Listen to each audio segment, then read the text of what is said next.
might be wondering what happened. Well, I'll explain. After we discovered how to make toys come to life, we started creating toys of people to do our work for us. First it was wax sculptures, but then summer hit. The pain! Ah! So we switched to cheap, easy to manufacture plastic, and that was our downfall. Because the clones started being able to make clones of themselves, and in a weird, strange twist of fate, humanity was put on the clearance aisle, and somewhere in all of this trash is the key to defeat them. I just need to go through the entire catalog of Toy to Life games to discover what they all have in common. Let's hurry back home. Alright, we're back. Let's start at the beginning. After the success of Skylanders, other companies wanted to hop on board the Toy to Life trend, and in 2013, the first clone was released. Pokemon Rumble U. I bet you thought I was going to say Disney Infinity, but no, this came out 5 months earlier. The world's largest IP and the world's largest fad coming together with an endless amount of iconic characters to collect. What could possibly go wrong? Oh yeah, I forgot Nintendo's chromatophobia. Toys for Bob actually reached out to Nintendo for an exclusivity license on Skylanders, but Nintendo declined. So to make up for it, Nintendo released Pokemon Rumble U for the Wii U. That was their first mistake. Their second mistake was making a bad game. It was an eShop only title being sold for 20 bucks, and while you didn't need the figures to play the game, you could get them exclusively at EB Games for 5 bucks in little blind bags. Why were blind bags a thing for so many clone Toy to Life games? Yeah, sure, it came in cute little packaging being a Pokeball, but these aren't cheap trading cards and there's no gameplay value of having two of the same figure. There's sentimental value. It does take advantage of the NFC integration on the Wii U gamepad, which is something that no other Toy to Life game took advantage of. The only reason that no other game used the built-in NFC feature on the Wii U is because it was in a dumb spot. Skylanders, unlike Amiibos, have to stay on the NFC pad at all times. And when your NFC pad is on the controller, it's hard to play the game without the figure falling off. Sure, having built-in NFC is cool, but why did they just put it on the console? To prove my point further, Skylanders Imaginators did use the built-in NFC on the Switch, but you had to go through menus, and that ruins the magic of Toy to Life. Pokemon Rumble U was a nothing burger, with the gameplay just being button mashing in tiny little arenas and then doing it over and over and over again. Thankfully, a few months later, a more popular Skylanders clone was released. Disney Infinity. While Skylanders had to develop name recognition for all of their characters, Disney was able to have that right out the gate. You try asking your mom for a Pop Fizz for Christmas, she might send you to AA. You try asking for Tomater, at least they'll still think about it. I played Disney Infinity 2.0 on Steam because Disney Infinity 1.0 was doing this. I don't know what that was about. This one included the addition of Marvel characters, which is awesome. I can't wait to have Stitch join the Avengers and fight alongside Spider-Man. What's wrong with you? Your slogan literally says, play without limits. Spider-Man can't even climb in the levels. The art style is good, I'll give it that, with the characters looking like action figures, including joint lines. And once you're in the hub world and all of the characters can use their powers, it's almost fun. But it's another beat 'em up game. This time you're fighting synthetic venom creatures. With the help of Officer Kolowski. Here, catch! Let's try that again, you missed. One more time, catch! Alright, new plan. I throw these guys into the river. And then Officer, you go get them, while I take care of these other bad guys. Officer Kolowski, why didn't you resurface? I think I just killed a man. I think I've earned an extra helping of spider ice cream. That sounds delicious!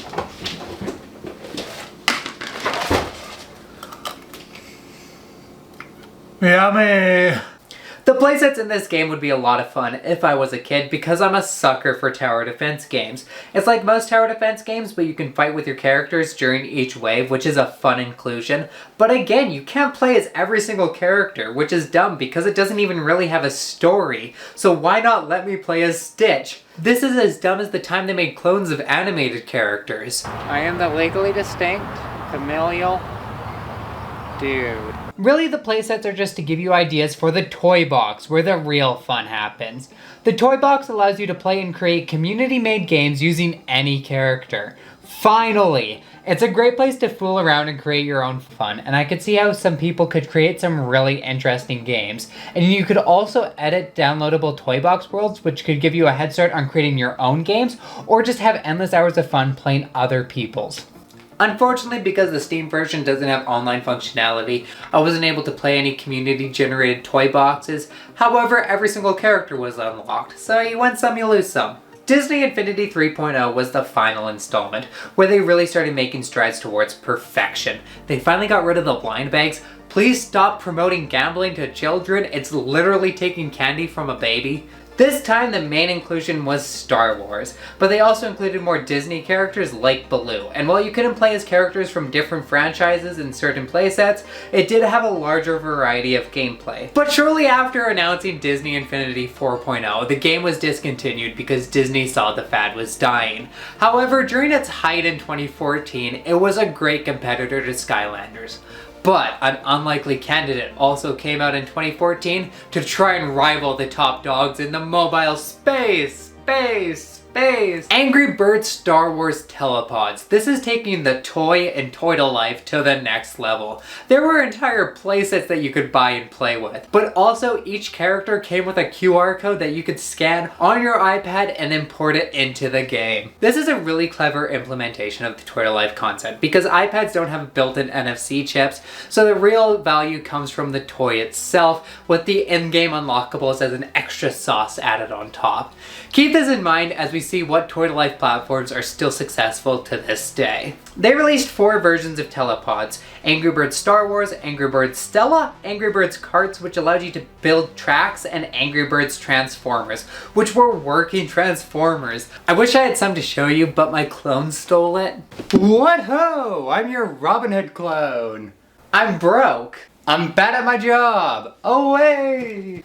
LEGO Dimensions. Released in 2015, it was an obvious choice for the toy-to-life genre because LEGO games were already incredibly popular, but you also got actual LEGO to play with. It was a match made in heaven. If you've never played a LEGO game before, they're an action puzzle platformer with the story being a comedic parody of the franchise. And Dimensions went hard when it came to franchises for the game, including fan favorites like Batman and the LEGO Movie, as well as Sonic, The Simpsons, Portal, freaking Portal! This is the closest we'll ever get to Portal 3. Why didn't you come out on Steam? I was unfortunately unable to find a copy of the game, so I've never played it, but I know someone who has.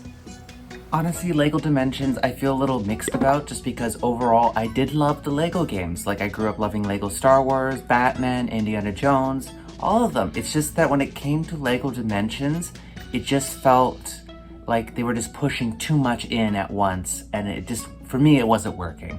Granted, it came out in my later childhood, so maybe I just became more of an old fart as time came on. So, you know, there's always that possibility, but overall, I don't think it was the strongest out of all the LEGO games. Oh, excuse me one moment, I have to answer the door.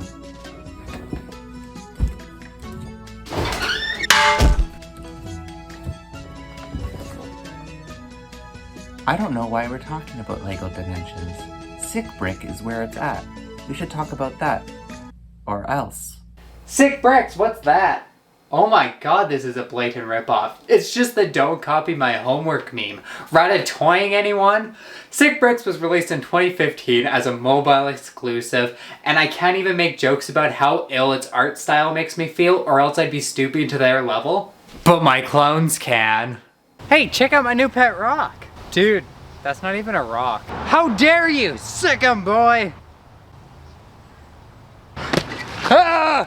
Sick Bricks! By scanning the figures, you can port it into the game, which will allow you to fight against the evil Overlord Omega. By swapping out the tops and bottoms, you can mix and match different abilities. It had a small amount of success, including a short web series on Cartoon Network that was really just an advertisement. But the game was free to play, which made it popular on YouTube Kids channels. However, the toys themselves were grossly overpriced, costing $17 for like 2 figures, and the toy line didn't make it longer than a year. In 2020, the mobile app was discontinued. A couple other toy-to-life games have been released, like the Heroes Plug and Play, which was a bad licensed platforming game for DC and Teenage Mutant Ninja Turtles. Starlink was Ubisoft's great attempt at the genre. half a decade too late, as all great Canadian inventions. And Lightseekers, a toy-to-life card game that had success on Kickstarter, but unfortunately nowhere else.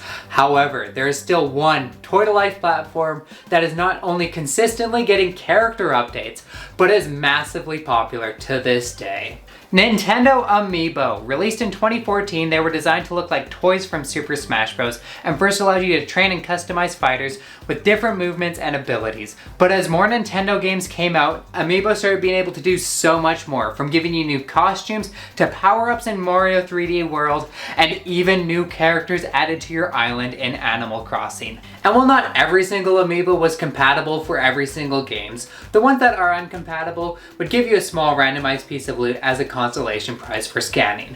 And with this winning formula, Amiibos became so popular that other third-party developers started adding them into the game. Like with Skyrim, when you scan in a Link figure, it gives you the entire Link outfit, including the Master Sword. But non-Nintendo franchises also got their own Amiibos, like Shovel Knight, Final Fantasy, Dark Souls. There's a cereal box Amiibo. I had no idea where to mention this in the script, but it has to be mentioned. It's called the Delicious Amiibo. Like what Telepods tried to do, Amiibo's success comes from the toys themselves. People just want to collect figures of their favorite characters. The in-game functionality is just a fun extra, and it shows in the price tag. Amiibos aren't cheap. The cereal costs like 15 bucks a box, but the build quality isn't terrible either, making for a great addition to anyone's collection. And that brings us to the end of the toy-to-life fad, as a billion-dollar industry slowly dwindled down to a small collector's line. But in 2025, Corptech released the first clone-to-life series. Wave 1 was a politician line, having all of your favorite politicians be in a safe, humane park. Unfortunately, there's some legal drama that they ran into when John A. MacDonald managed to escape containment and rampage across Parliament Hill. Really, we should have figured out what was to come when we purposely didn't include Kim Campbell in the line, and yet the Prime Ministers somehow managed to clone themselves. I guess life truly finds a way. Eventually, the clones started taking over human life, being able to function identically to their human counterparts, but with one weakness. I just don't know what it is. Oh my god, I'm out of time. I still haven't figured it out. How do I defeat a ton of ununique enemies in super boring combat? I got it! It's a beat-em-up game! I just have to be the main character. Their weakness is my weakness. Pain!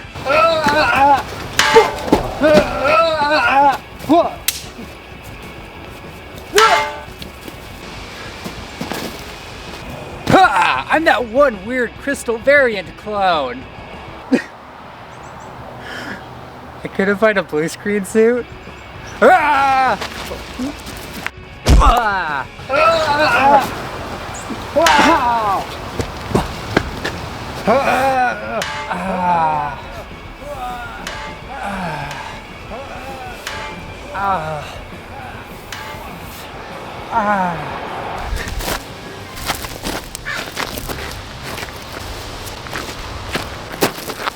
It's no use.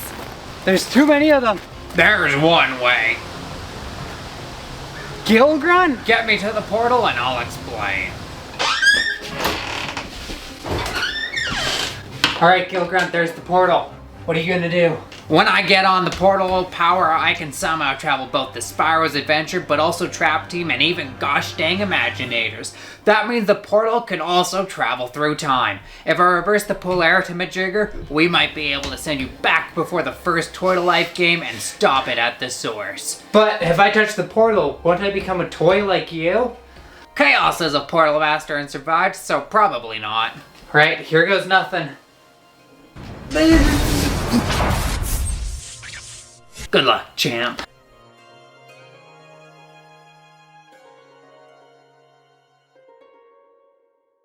Congratulations for making it to the end of this video. I am not standing up for this part. I worked really hard on this video. If you enjoyed it, please let me know what was your favorite part so I can make some more stuff like it.